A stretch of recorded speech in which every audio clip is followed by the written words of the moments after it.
সাবেক আইনমন্ত্রী আনিসুল হককে একটি এবং সাবেক আইজিপি চৌধুরী আব্দুল্লাল মামুনকে আরও দুটি হত্যা মামলায় গ্রেপ্তার দেখানো হয়েছে। সকালে ঢাকা মেট্রোপলিটন ম্যাজিস্ট্রেটের আদালতে হাজির করে তাদের গ্রেপ্তার দেখানোর আবেদন মঞ্জুর করা হয়।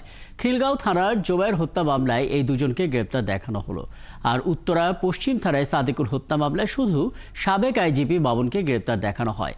এর আগে 13 আগস্ট রাজধানীর সদরঘাট থেকে আনিসুল হককে আর 4 সেপ্টেম্বর সাবেক আইজিপিকে গ্রেপ্তার করা হয়। তাদের বিরুদ্ধে এর আগে বেশ কয়েকটি মামলা হয়েছে। গ্রেপ্তার হওয়া সাবেক পানি সম্পদ প্রতিমন্ত্রী জাহিদ ফারুককে আজ আদালতে হাজির করে তার 10 দিনের রিমান্ড চাইবে পুলিশ। রোববার বিকেলে রাজধানীর বারিধারা থেকে সাবেক এই প্রতিমন্ত্রীকে গ্রেপ্তার করে র্যাব। তিনি বরিশাল 5 আসনের সাবেক সংসদ সদস্য। জাহিদ ফারুক 2019 সাল থেকে পানি সম্পদ মন্ত্রণালয়ের প্রতিমন্ত্রীর দায়িত্ব পালন করে আসছিলেন। ছাত্র জনতা অভ্যুত্থানে 5 আগস্ট দেশ ছেড়ে ভারতে পালিয়ে যান সাবেক প্রধানমন্ত্রী শেখ হাসিনা। এরপর থেকে বিভিন্ন মামলায় আওয়ামী লীগের সরকারের মন্ত্রী, প্রতিমন্ত্রী, সংসদ সদস্য এবং আওয়ামী লীগের জোট শরিক দলের নেতাদের গ্রেফতার করা হচ্ছে। এ পর্যায়ে আমরা আদালতপাড়ায় যেতে চাই, সেখানে আছেন সহকর্মী মহিমিজান।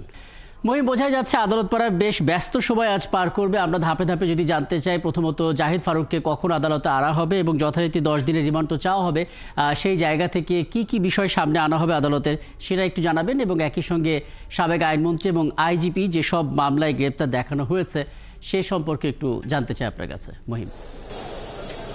জাহিদ ফারুক সম্পর্কে যেটা বলি সেটা হচ্ছে যে গতকালকে আপনি জানেন যে গুলশান এলাকা থেকে, বাড়িধারা থেকে আর কি, জাহিদ ফারুক সাবেক পানি সম্পদ প্রতিমন্ত্রী, তাকে গ্রেপ্তার করেছে আইন শৃঙ্খলা রক্ষাকারী বাহিনীর সদস্য, বিশেষ করে র্যাব গ্রেপ্তার করেছে। পরবর্তীতে ডিবি কার্যালয় দেওয়া হয় এবং ডিবি কার্যালয় সাবেক আইন প্রতিমন্ত্রী জাহিদ ফারুক, কর্নেল জাহিদ ফারুক অবসরপ্রাপ্ত, তাকে ডিবি কার্যালয়ে রাখা রাতে।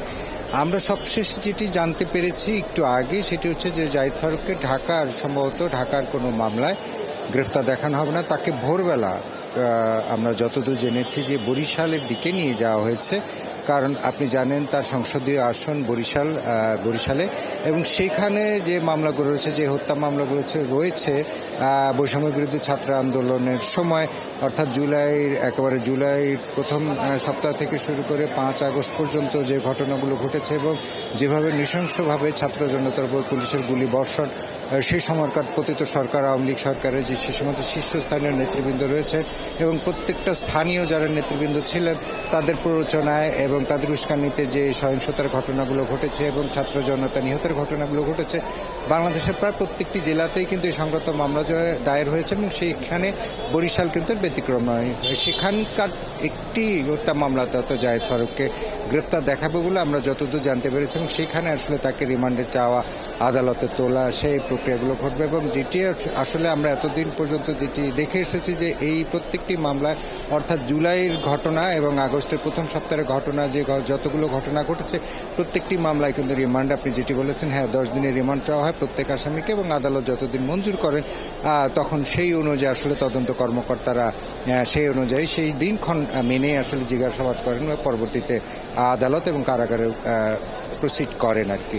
তো এই জাহিদ ফারুককে খুব সম্ভবত সিএমএম আদালতে, অর্থাৎ ঢাকা মুখ্য মহানগর হাকিমের আদালতে আজকে খুব সম্ভবত তোলা হবে না, তাকে বরিশালের কোনো আদালতে, মেট্রোপলিটন আদালতে তোলা হবে এবং সেইখানে তাকে মামলায় গ্রেপ্তার দেখানো হবে এবং সেই অনুযায়ী তাকে 10 দিনের রিমান্ড চাওয়া হবে। সেই অনুযায়ী রিমান্ডের পর জিজ্ঞাসাবাদের যে পর্যায়ে ঘটবে।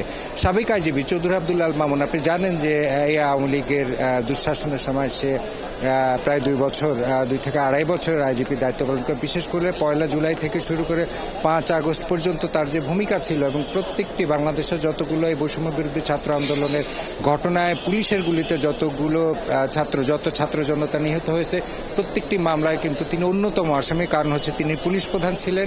বাংলাদেশের অভ্যন্তরে যত ধরনের ফায়ারিং হবে, সহিংসতা পুলিশের পক্ষ থেকে ঘটাবে, হত্যার ঘটনা ঘটবে, গ্রেফতারের ঘটনা ঘটবে, প্রত্যেকটি মামলার দায় তাকে নিতে হবে, কারণ তিনি আইন শৃঙ্খলা রক্ষাকারী বাহিনীর সদস্যের অভ্যন্তরীণ শীর্ষ প্রধান ছিলেন।